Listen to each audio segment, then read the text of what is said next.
Paniyara intermediate college, Paniyara बाजार, महाराजगंज। हम सहायक अध्यापक सुनील गुप्ता जी। आज हम आप लोगों को समाज शास्त्र कक्षा 12 तो अध्याय का नाम है सामाजिक परिवर्तन, सांस्कृतिक परिवर्तन,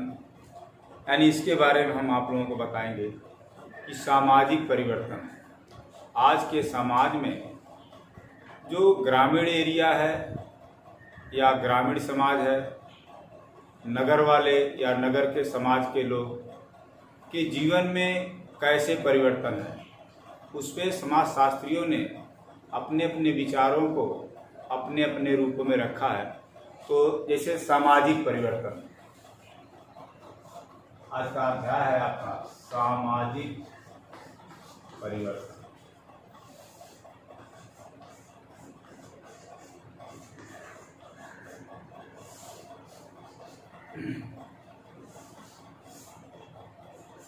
तो सामाजिक परिवर्तन में ग्रामीण समाज जब भी एक अच्छे समाज से अपने को बिलोंग करता है, यानी अपने अच्छे समाज वालों के साथ अपना उठना बैठना या उसका एक आने जाने की सिलसिला बढ़ती है,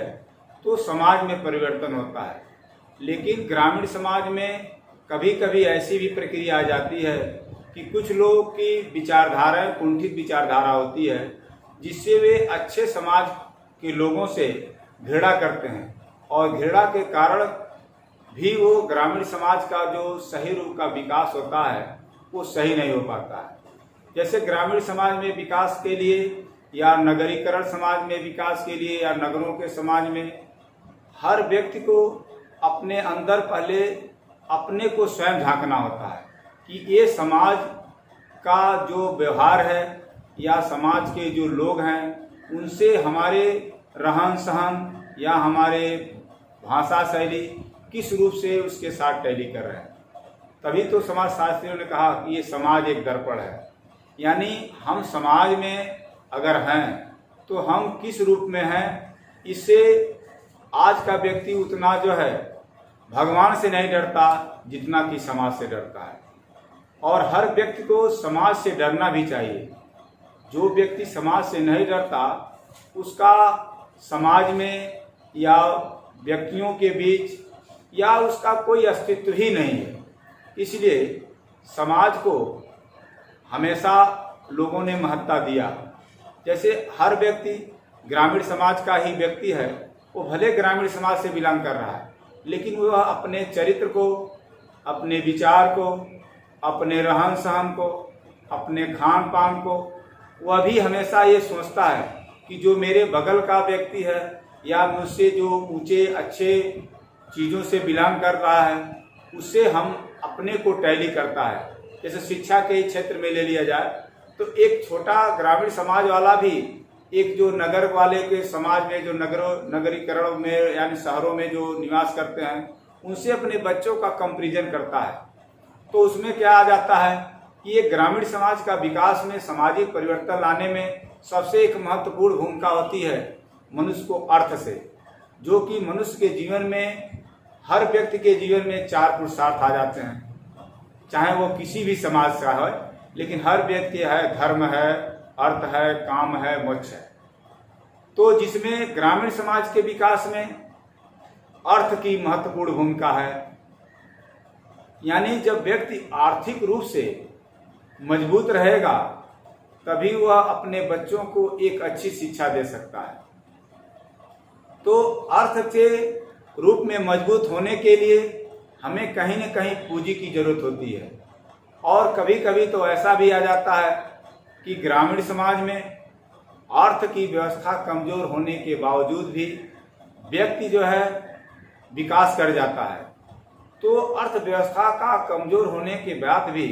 अगर वो व्यक्ति विकास कर रहा है तो उसका विकास में मेन कारण होता है कि वह अच्छे समाज वालों के साथ उसका एक व्यवहार है, एक टैली है कि अगर वह किसी भी प्रकार से कहीं आर्थिक रूप से कमजोर हो रहा है तो वह जो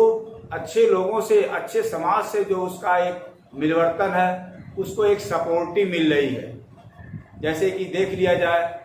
कि कोई भी विकास काम के लिए हमें सबसे महत्वपूर्ण भूमिका होती है अर्थ की। अगर अर्थ है तो शिक्षा के क्षेत्र में, या ले लिया जाए बिजनेस के क्षेत्र में, या अच्छे कोई भी कार्यक्रम कराने हैं, तो उससे हमारी जो समाज में प्रतिष्ठा बढ़ती है, और एक जो समाज में एक जो रुतबा आता है, जो एक सामाजिक परिवर्तन होता है, उसमें कहीं न कहीं हमारे साथ अर्थ की महत्वपूर्ण भूमिका होती है। तो अर्थ की कमजोरी को खत्म करने के लिए पहले हमको अपने समाज में या ग्रामीण समाज में या किसी भी लोगों के साथ सबसे महत्वपूर्ण भूमिका क्या होती है उसको विकास में, कि हम पहले अपने के लोगों को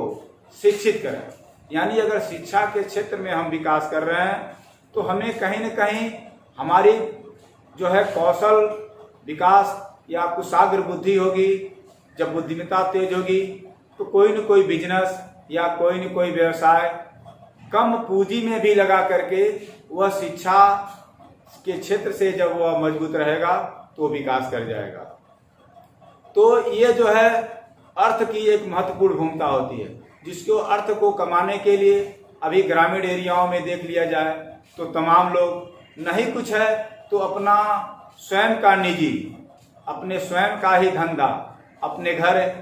स्वयं की खेती ही कर ले रहे हैं। जैसे मान लीजिए वो ग्रामीण कृषि है तो अपने अगल बगल जो है टेक्निकल सब्जी की खेती कर ले रहे हैं, जो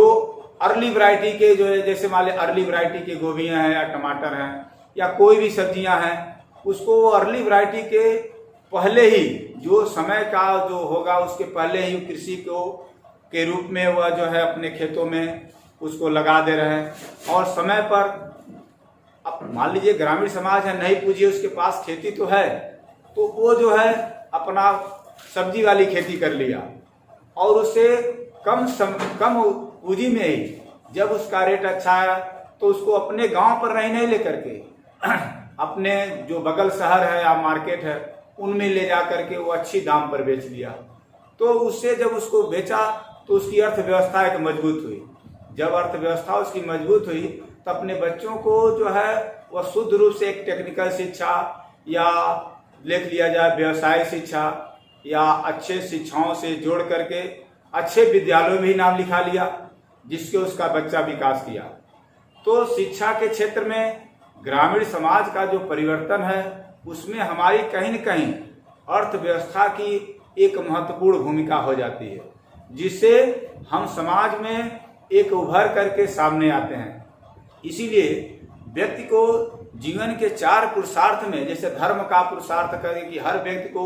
अपने जो रीति रिवाज है, या जो ग्रामीण समाज हो या कोई भी समाज हो, जो या हिंदू धर्म हो या मुस्लिम धर्म हो या ईसाई धर्म हो, जो भी धर्म है,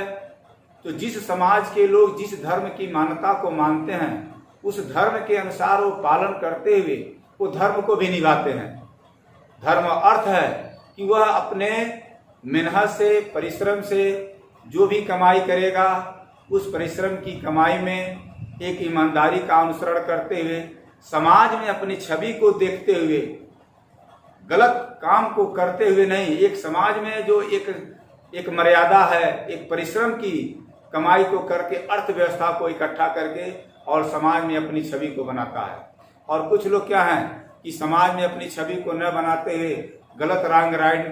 धन इकट्ठा करते हैं, जिससे उनका समाज में एक छवि गिरता है। वो किसी भी रास्ते गुजरते हैं तो ये समाज वाले उनको एक अच्छी दृष्टि से नहीं देखते हैं। लेकिन वहीं वो व्यक्ति भले ही गरीब है, लेकिन अगर उसकी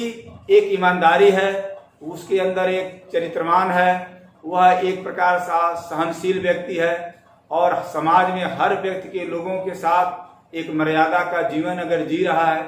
तो वह ग्रामीण समाज वो सामाजिक परिवर्तन कर देता है, उसका लोग अनुसरण करते हैं और उसके पीछे बहुत से लोग चलना शुरू कर देते हैं, जिससे समाज में एक सामाजिक परिवर्तन हो जाता है। इस तरह कृषि के क्षेत्र से भी वो विकास कर लिया और अगर वो शुद्ध रूप से मान लीजिए शिक्षा के क्षेत्र में पढ़ा लिखा है, अगर उसको कहीं न कहीं बेरोजगारी है, नहीं कहीं उसको गवर्नमेंट जॉब की नौकरी मिल रही है, तो अगर वह शिक्षा के क्षेत्र में शुद्ध रूप से शिक्षित है और अपनी पढ़ाई में एक योग्यता रखता है, तो अपने ग्रामीण स्तर पर वह जो है छोटे मोटे अपने जो है ट्यूशन को भी चला करके अपनी अर्थव्यवस्था को मजबूत कर लेता है, जिससे अपने बच्चों को एक शुद्ध रूप से शिक्षा के क्षेत्र में विकास कर लेता है। तो इस तरह देखा जाए तो हमारा जो सामाजिक परिवर्तन हो रहा है, जिसमें धर्म की भी अहम भूमिका हो रही है, अर्थ की भी है, काम है, जो आदमी एक परिश्रम को, काम को, व्यक्ति को करते हुए एक परिश्रम और एक ईमानदारी से, तो काम धर्म है, अर्थ है, काम, मोक्ष की भी प्राप्ति, ये यानी हमें इस समाज में रहते हुए सारे क्रियाकलापों को करते हुए हमारा जो एक मनुष्य के जीवन का जो मेन लक्ष्य है कि हम इस मोक्ष की प्राप्ति, यानी हम एक ईमानदारी का प्रकरण करते हुए हम इस परमात्मा के शरण में भी जाएं। तो ये सामाजिक परिवर्तन से क्या है कि हमें एक तरफ से धर्म से भी जोड़ा गया, एक तरफ अर्थ से भी जोड़ा गया, एक तरफ हमें जो है हमारे अंदर जो है काम यानी परिश्रम से भी जोड़ा गया, एक तरफ हमारे अंदर जो है एक धार्मिक अनुष्ठान यानी धार्मिक प्रति से भी जोड़ा गया, जिससे हमारे ये चारों चीजों को देखते हुए हम समाज में एक क्रमिक परिवर्तन करते जा रहे हैं। और धीरे धीरे आज का समाज जो है शिक्षा के क्षेत्र में भी विकास किया, देख लिया जाए तो, और जो है ग्रामीण क्षेत्र में जो लोग बेरोजगार घूम रहे थे, वो लोग भी कहीं न कहीं अपना जो है किसी न किसी छोटे मोटे मान लीजिए उद्योग करके अपने को जीविकोपार्जन की तरफ बढ़ रहे हैं। इस तरह शिक्षा के क्षेत्र से और एक धर्म के प्रति भी उनके प्रति कहीं न कहीं एक अनुष्ठान है, उनके अंदर एक प्रति, उनके अंदर एक प्रेम है, जो अपने भी रीति रिवाज से उस कार्यक्रम को करते हुए समाज में एक मर्यादा बनी है। अभी ऐसे भी देख लिया जाए तो धर्म से भी एक समाज में एक सामाजिक परिवर्तन होता है। धर्म क्या करता है, आदमी को एक कहीं न कहीं एक ईमानदारी सिखाता है, कहीं न कहीं उसे एक जो है कर्म के प्रति उसके अंदर एक जिज्ञासा भरता है कि आदमी उस परमात्मा से या उस खुदा से डर करके ये है, कोई न कोई एक शक्ति है जो इस संसार को चलाती है। इससे भी समाज डरता है, इससे भी समाज में लोग गलत कर्म करने से एक डरते हैं, अपने अंदर एक ईमानदारी लाते हैं और अपना दिनचर्या में भी परिवर्तन करते हैं। इससे क्या होता है कि इससे भी समाज में एक सीख मिलती है और समाज में एक सामाजिक परिवर्तन हो रहा है। अभी देख लिया जाए तो कहीं कहीं तो जहाँ नहीं बुद्धिजीवी वर्ग के लोग हैं, तो कहीं न कहीं लोग धर्म को लेकर के समाज में आपस में ही लड़ जाते हैं। लेकिन जहाँ समाज में बुद्धिजीवी वर्ग है तो वहाँ सभी लोग एक भाईचारे और एक भाईचारे का पाठ पढ़ते हुए समाज में आपस में मिलजुल कर रहते हैं, जिससे वो समाज में एक विकास होता है और एक सामाजिक परिवर्तन होता है, एक मानवतावादी दृष्टिकोण आती है और दिन प्रतिदिन लोग क्या करते हैं, हर क्षेत्र में विकास करते हैं। तो फिर ये सामाजिक परिवर्तन में हमारा जो ग्रामीण समाज है, हमारा जो शहरों से जुड़ा है, यही ग्रामीण वर्ग के लोग नगरों में जाकर बसे और वहाँ जाकर के शिक्षा के क्षेत्र में भी विकास किए और ग्रामीण विकास को आगे बढ़ाने के लिए लोगों ने ग्रामीण समुदाय से भी अपने एक आपसी रिश्ते को बनाए, जिससे दिन प्रतिदिन हमारा जो है सामाजिक जो परिवर्तन हो रहा है वो आगे बढ़ता जा रहा है। तो इस तरह हर क्षेत्र और हर वर्ग में हमको आगे बढ़ने के लिए कहीं न कहीं हमारी महत्वपूर्ण भूमिका है अर्थ की, जिस पर उसको अर्थ को एक मजबूती को प्रदान करने के लिए हर वर्ग के लोग कहीं न कहीं अपने शारीरिक श्रम या देख लिया जाए मानसिक या बौद्धिक कोई न कोई रूपरेखा बना करके अपने को एक मजबूती प्रदान करते हैं। तो फिर अगले दिन मैं आपको आगे बताऊंगा। जय हिंद।